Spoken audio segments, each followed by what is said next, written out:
परमात्मा की सृष्टि में हर वनस्पति का कुछ न कुछ उपयोग है। जरूरत है कि हमें उसके गुणों को जानने की, उसको पहचानने की। तो सबसे बड़ी जरूरी पहचान, ये भी एक बहुत बड़ा शौक है, और शौक पूरा करने के लिए जानते हैं बहुत कुछ त्याग तपस्या करनी पड़ती है।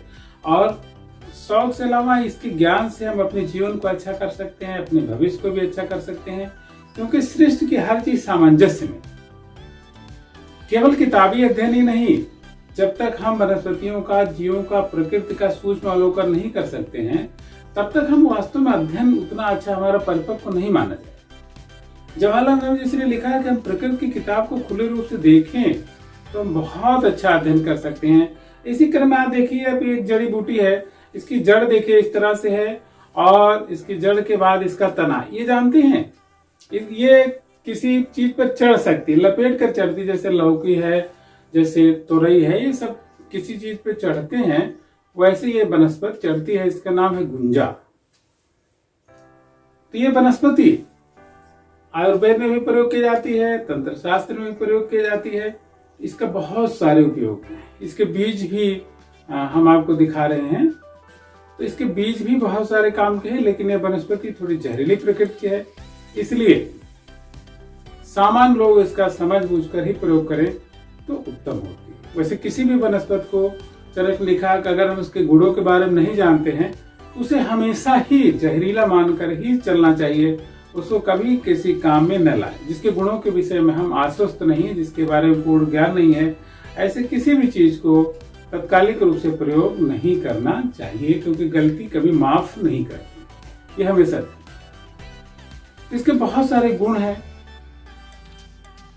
इसकी जड़ों को कहते हैं कि घिसकर गाय के दूध में घिस लीजिए, और आंखों में अंजन की तरह से लगाने से आंखों के रोग दूर होते हैं, दिव्य दृष्टि प्राप्त होती है। और भगवान श्री कृष्ण का जो माला है, गले में गुंजा की माला, तो ये इसी के बीज से बनती है। भगवान श्री कृष्ण को बहुत प्रिय है।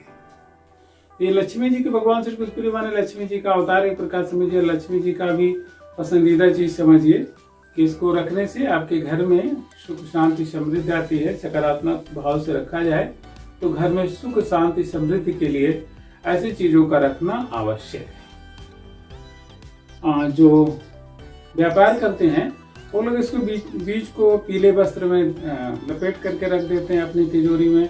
ऐसा उसका मानना है कि इससे हमारा घर सुख शांति धन दान से समृद्ध रहता है। एक अच्छी भावना रखना तो बहुत अच्छी चीज है, लेकिन उससे ज्यादा अच्छी भावना रखना है कि वनस्पतियों को हम जाने, उनके गुणों को पहचाने, उनका संवर्धन करें। क्योंकि जो जड़ी बूटियां हमारी लुप्त तो होती जा रही हैं, ये बहुत जरूरी उनका संरक्षण और संवर्धन करना, उनको पहचानना, उनके गुणों को जानना, और अपने आने वाली पीढ़ी को इससे इस ज्ञान को आगे बढ़ाना।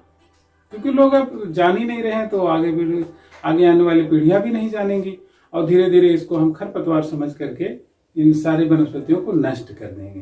तो ऐसा ना हो, हर वनस्पति के गुणों को हम जाने और उसका संरक्षण और संवर्धन करें। गुंजा या घुंघची की पहचान के लिए और ये आपको एडिशनल टिप्स दे रहे हैं। इसके पत्ते और डंठल देखिए इस तरह से, इसमें एक फली होती है, जैसे सेम होता है ना, सेम से छोटी सी फली होती है। और देखिए इसके बीज कितना लाल और सुंदर ढंग से है। इसी से पहले सोना तौला जाता है, इसलिए गुंजा इसको रत्ती भी कहते हैं, और घुघची भी गांव में कहते हैं। तो गांव के लोग उसको घुघची के नाम से जानते हैं, और सोना तौलने के नाते इसका नाम रत्ती है।